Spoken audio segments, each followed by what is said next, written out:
دن میں جب کہ پوری امت اللہ کے گھر کی طرف جا رہی تھی 8 ذی الحجہ کو، وہ 8 ذی الحجہ کو امام حسین علیہ السلام مکہ کو چھوڑ کر کوفہ کی طرف روانہ ہو رہے اس یزید کی وجہ سے، جس نے پھر گھروایا، جس نے 22,000 کی فوج کے ذریعے 72 تن شہید کروائے۔ آج بعض لوگ کہتے ہیں ہمیں ملتی نہیں کہیں سے دلیل یزید نے کوئی حکم دیا تھا ان کی شہادت، تو آپ کو کیا لفظ لکھ کر دیتے وہ سامنے صحیح جو ٹیکنیکل لینگویج ہوتی ہے نا، سفارتی زبان کو اشاروں کے دائیں میں ہوتی ہے۔ پہلا خط جب لکھا یزید نے تخت نشین ہوتے ہی مدینہ کے گورنر کو، اس خط میں کیا لکھا اس نے؟ اس کی تاریخ کیا تھی؟ اس نے لکھا خذ حسین و عبداللہ ابن عمر و عبداللہ ابن زبیر بالبیعۃ اخذا شدیدا۔ کیا مطلب ہے اخذا شدیدا؟ اس نے کہا کہ فوری طور پر عبداللہ امام حسین علیہ السلام، عبداللہ ابن عمر اور عبداللہ ابن زبیر کو میری بیعت کے لیے پکڑو، اور یوں پکڑو جیسے پکڑنے کا حق ہے، اکثر شدید بیعت کر لیں تو ٹھیک ہے، ورنہ گرفتار کرو، جیل میں ڈالو فار لائف۔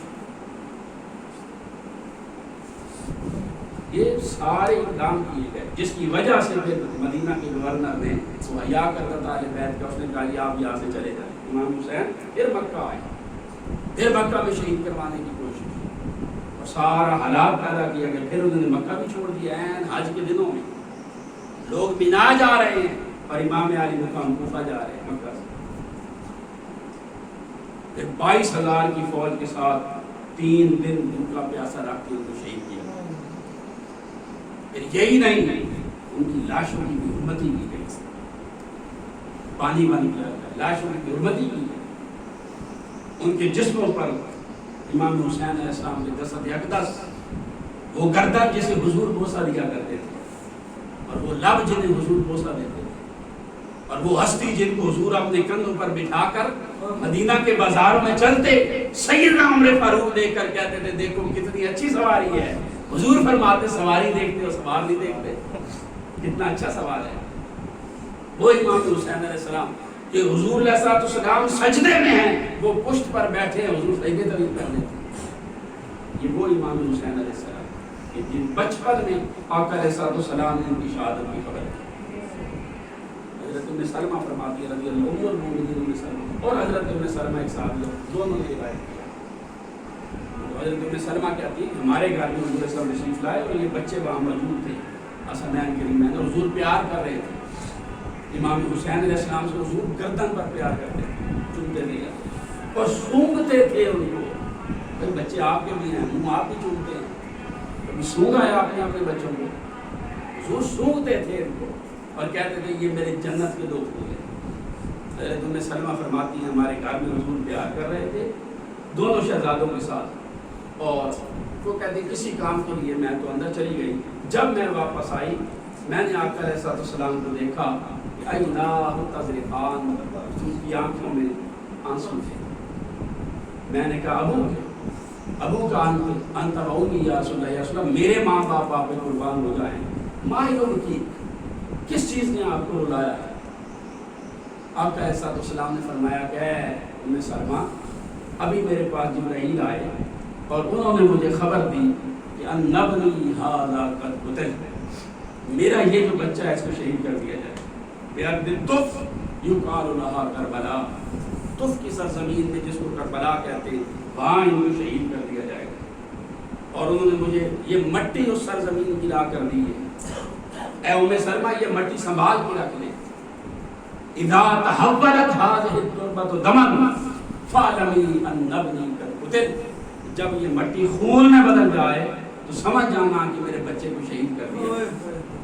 حضرت ام سلمہ فرماتی ہے کہ میں نے اس کو سنبھال کے رکھ لیا اور میں کہتی تھی کہ بہت بڑا دن ہوگا جب یہ مٹی خون میں بدلے گی، میں ہر روز اس کو دیکھتی تھی تاکہ 10 محرم الحرام کا دن آ گیا اور میں دن کو زور کی نماز کے بعد قیلولے کے لیے لیٹی، خواب میں آقا علیہ السلام کی زیارت ہوئی، کہتی ہے میں نے اٹھ کے اس مٹی کو دیکھا وہ خون میں بدل چکی۔ یہ مدینہ کی بات ہے۔ ادھر مدینہ مکہ مکرمہ میں آقا علیہ السلام کے صحابی لیٹے حضرت عبداللہ رضی اللہ عنہ، وہ کہتے ہیں کہ میں خواب میں سویا دن کے وقت قیلولہ کیا، رأیت رسول اللہ صلی اللہ علیہ وسلم فی المنام اشعث اغبر بیدہ قارورۃ فیہا دم، قلت ما ھذا الدم یا رسول اللہ، قال شہدت قتل الحسین آنفا۔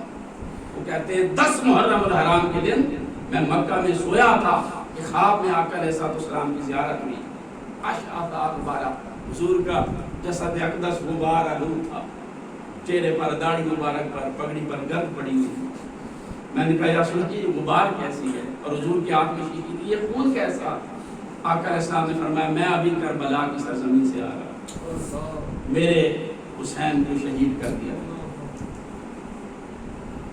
حضور ہوئے، حضرت ام المومنین فرماتی حضور ہوئے، حضرت ام سلمہ فرماتی حضور ہوئے، حضرت عبداللہ ابن عباس فرماتے حضور ہوئے،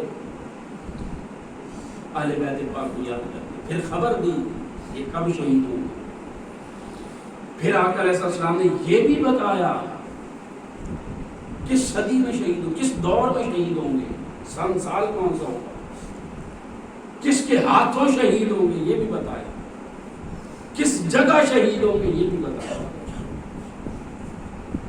حضرت سیدنا ابو ہریرہ رضی اللہ تعالیٰ عنہ روایت کرتے ہیں، آپ فرماتے ہیں آقا علیہ السلام ایک دن خطاب کر رہے تھے مسجد نبوی شریف میں، ممبر پر بیٹھے ہوئے، حضور علیہ السلام نے خطاب کرتے ہوئے دعا کی، پناہ مانگی، فرمایا اللہم انی اعوذ بک من رأس الستین و امارت الصبیان۔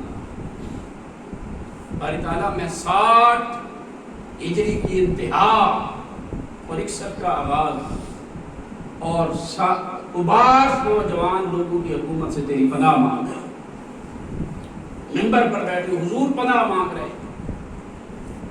واقعہ کربلا سے تقریباً 50 سال پہلے، 55 سال پہلے ممبر پر بیٹھے ہوئے آقا علیہ السلام پناہ مانگ رہے، مسجد نبوی میں بیٹھ کر دوران خطاب اس وقت نگاہ مصطفیٰ یہ کربلا کا پورا منظر دیکھ رہی تھی، یہاں پر اہل بیت پاک کے خیموں کا لگنا دیکھ رہی تھی، ان پر پانی کا بند ہونا دیکھ رہی تھی، حضرت علی اکبر و علی اصغر کی شہادت دیکھ رہی تھی، حضرت امام حسین علیہ السلام کے سجدے میں سر کا قلم ہونا دیکھ رہی تھی، ان کے جسد اقدس پر گھوڑوں کا دوڑایا جانا دیکھ رہی تھی، ان کی خیموں کا جلایا جانا دیکھ رہی تھی، اور اہل بیت پاک کی مقدس بیویوں کے سروں سے دوپٹوں کا چھینا جانا دیکھ رہی تھی۔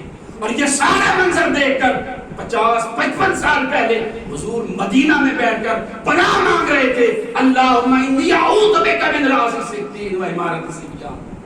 باری تعالیٰ میں اباس نوجوان لوگوں کی حکومت سے 60 ہجری کی انتہا سے تیری پناہ مانگتا ہوں۔ یہ سارا منظر حضور دیکھ رہے، پھر بیان کر کے پھر صحابہ کرام کہتے ہیں ہم شاہد تھے ان ساری چیزوں۔ سب صحابہ کے اندر معروف تھی امام حسین علیہ السلام کی شہادت کہ ایسے وہ شہید کر دیے جائیں۔ حضرت مولا کائنات علی شیر خدا رضی اللہ تعالیٰ عنہ ان کا کربلا سے گزر ہوا، حضرت منہال روایت کرتے ہیں، اور پہلے جو روایت کی ہے یہ سوائق المہرقہ میں آئی، سوائق المہرقہ۔ حضرت منہال کہتے ہیں میں حضرت علی شیر خدا کے ساتھ تھا، ہم کربلا سے گزرے تو حضرت علی شیر خدا اپنی سواری سے نیچے اتر آئے اور اس مٹی کو اٹھا کے اس کو سونگا اور ایسے اپنے اوپر گرا، پھر رو پڑے اور فرمانے لگے کہ ہا ہنا مناخ رکابہم ومغراق بمائہم وموضع رحالہم فئۃ وفدیہ۔ یہاں پر ہمارے اہل بیت پاک کے خیمے لگے، یہاں ان کے خون بہے ہوئے، یہاں خیمے جلائے جائیں، یہاں شہید کر دیا جائے گا، اور کوئی ان کے اوپر رونے والا بھی نہیں ہوگا، لوگ نہیں ہوں گے۔ تب کی علیہم السماء والارض، زمین اور آسمان ان پر آنسو بہائیں گے۔ 3 دن تک زمین سرخ رہی اہل بیت پاک کی شہادت کی وجہ سے، جو پتھر اٹھاتے خون کی۔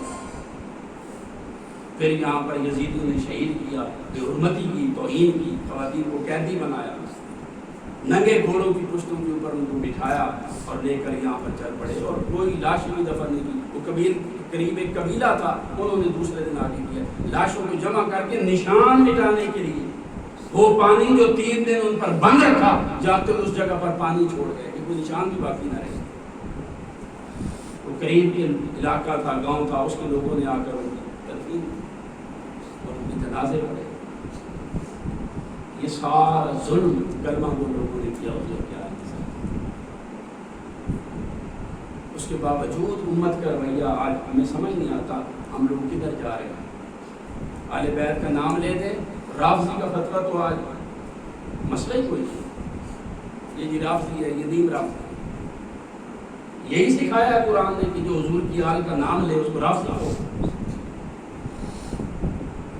اس کو دین رافضی کہو، اس کو شیعہ کہو. ہاں، جو شخص آقا علیہ السلام کے صحابہ کرام کا بے حیا ہے، ادب نہیں کرتا، بھائی وہ حضور کی فصل ہے. حضور کے صحابہ کا انتخاب بھی رب تعالیٰ نے خود کیا.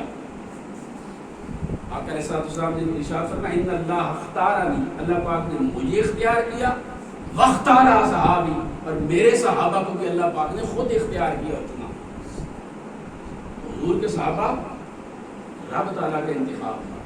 کوئی ان کے بارے میں بک بک کرتا ہے، بکواس کرتا ہے، وہ اس کا ذمہ دار ہے. بدبخت ہے کوئی سیدنا صدیق اکبر رضی اللہ تعالیٰ عنہ یا ام المؤمنین حضرت عائشہ صدیقہ رضی اللہ تعالیٰ عنہا یا سیدنا فاروق اعظم رضی اللہ تعالیٰ عنہ، یہ دیگر صحابہ کے بارے میں کوئی بات کرتا ہے گمراہ ہے، بدبخت ہے، بدنصیب ہے. لیکن آپ یہ تو نہ کہنا کہ کوئی اہل بیت کا نام لے لے اس کو اٹھا کے رافضی بنا دیا جائے، شیعہ بنا دیا جائے. تو یہ فتنہ ہے. اللہ پاک اس فتنے سے بچنے کی توفیق دے اور ہم سب کو اہل بیت پاک کی محبت، ان کی نسبت اور غلامی عطا فرمائے. یہی بات سمجھائی کہ اہل بیت پاک کی اگر نسبت نہیں ہے تو ایمان کا کوئی تصور بھی نہیں. اور میں نے کوئی بات بھی اپنی طرف سے کرنے کی بجائے سرکار دو عالم صلی اللہ علیہ وآلہ وسلم کے فرامین آپ کو سنائے. اللہ رب العزت ہمیں قرآن مجید نے جو عقیدہ دیا اور سرکار دو عالم صلی اللہ علیہ وآلہ وسلم نے جو عقیدہ دیا ہے، یہ عقیدہ اپنانے کی توفیق عطا فرمائے. اور یہ جو وقتی لو چلتی ہے بدعقیدگی کی اور گمراہی کی، اللہ پاک ہم سب کو اس سے بچنے کی توفیق دے. اور اللہ رب العزت ہمیں اپنی محبت کی خیرات دے، اپنے محبوب علیہ السلام کی محبت کی خیرات عطا کرے، اہل بیت پاک کی مودت کی خیرات دے، صحابہ کرام کی محبت ادب تعظیم کی خیرات دے، اہل اللہ اولیاء صالحین کی محبت کی خیرات عطا کرے. اور انہی نسبتوں پر ہم سب کو زندہ رکھے اور انہی نسبتوں پر ہمیں موت عطا کرے. کہتے ہیں لی خمسۃ تطفی بہا حر الوباء الحاتمہ المصطفیٰ والمرتضیٰ وابناہما والفاطمہ. یہ 5 تن ہیں جن سے آگ بجھتی ہے دوزخ کی آگ بجھتی. آقا علیہ السلام نے فرمایا انا واہل بیتی مجتمعون یوم القیامہ. دوزخ کی آگ کیسے بجھتی ہے عیسیٰ؟ آپ منظر دیکھیے حضور نے کیا بیان. حضور نے فرمایا قیامت کا دن آئے گا تو میں اور میرے اہل بیت اور ہم سے محبت کرنے والے ہم اکٹھے بیٹھے ہوں گے. مجتمعون اکٹھے بیٹھے ہوں. کب؟ قیامت کے دن. وہ ایک دن کتنے سالوں کا ہے جی؟ 50,000 سال کا. یوم کان مقدارہ 50,000 سنہ، 50,000 سال کا ایک دن. اور اس دن کیفیت کیا ہے لوگوں کی؟ نفس نفسی کی کیفیت ہے. اس دن اولاد والدین کو اور والدین اولاد کو بھول جائیں گے. یوم یفر المرء بأخیہ، کیا آیت ہے؟ من اخیہ، اپنے بھائی سے بھاگیں گے اور دوستیاں ختم ہو جائیں گے، دوست و دشمن بن جائیں گے. یوم یفر الاخلاء یومئذ بعضهم لبعض، دوست دشمن بن جائیں گے. اس دن نفس نفسی کی کیفیت ہے. سورہ سبا نیزی پر ہے، جسموں سے نکلنے والا پسینہ 70 ذراع تک زمین کے اندر جا رہا ہے. ہر کوئی نفس نفسی کی کیفیت میں. آقا علیہ السلام نے ارشاد فرمایا ایک ہی آواز آئے گی، لمن الملک اليوم للہ الواحد القہار. دوستیاں دشمنوں میں بدل جائیں گی، کوئی کسی کی پرواہ نہیں کرے گا. وہ قیامت کا دن جب آئے گا، حضور نے فرمایا میں، میرے اہل بیت اور ہم سے محبت کرنے والے ہم سکون کے ساتھ بیٹھے. سبحان اللہ. صحابی نے پوچھا یا رسول اللہ کیا کہہ رہے ہوں گے؟ حدیث کے لفظ ہیں، حضور نے فرمایا ناکل و نشرب، ہم کھا پی رہے ہیں، ہم کھا پی رہے ہوں گے، یہ الفاظ ہے حدیث کے. کوئی حساب دینے کے لیے گیا ہوا ڈر رہا ہے، تھر تھر کانپ رہا ہے، اور کوئی آقا علیہ السلام کی آل کا سچا عاشق خوش نصیب وہ حضور کی آل کے ساتھ معشور ہو رہا ہے، اس کے لیے قیامت کی تلخیاں ختم کر دی گئی. یہ دنیا میں بھی یہ نسبت فائدہ مند ہے اور آخرت میں بھی فائدہ مند ہے. اللہ پاک ہمیں اس نسبت کا ادب حیا قائم رکھنے کی توفیق دے. ان کے قدموں کے صدقے میں اسلام ملتا ہے، ان کے قدموں کے صدقے میں ایمان ملتا ہے، اور ان کے قدموں کے صدقے میں قیامت کے دن کی شفاعت ملتی. اللہ پاک آپ سب کو شاد و آباد رکھے، آل بیت پاک کی نسبت و ادب و حیا عطا فرمائے. اور محترم حاجی صاحب کے بھائی موجود ہیں، ان کے پورے خاندان پر اللہ رب العزت اپنی رحمتیں، اپنا فضل و کرم نازل فرمائے، اور صرف اپنی ذات کا محتاج رکھے، اور دنیا میں ہر ایک کی محتاجی سے اللہ پاک محفوظ فرمائے. وما علینا الا البلاغ.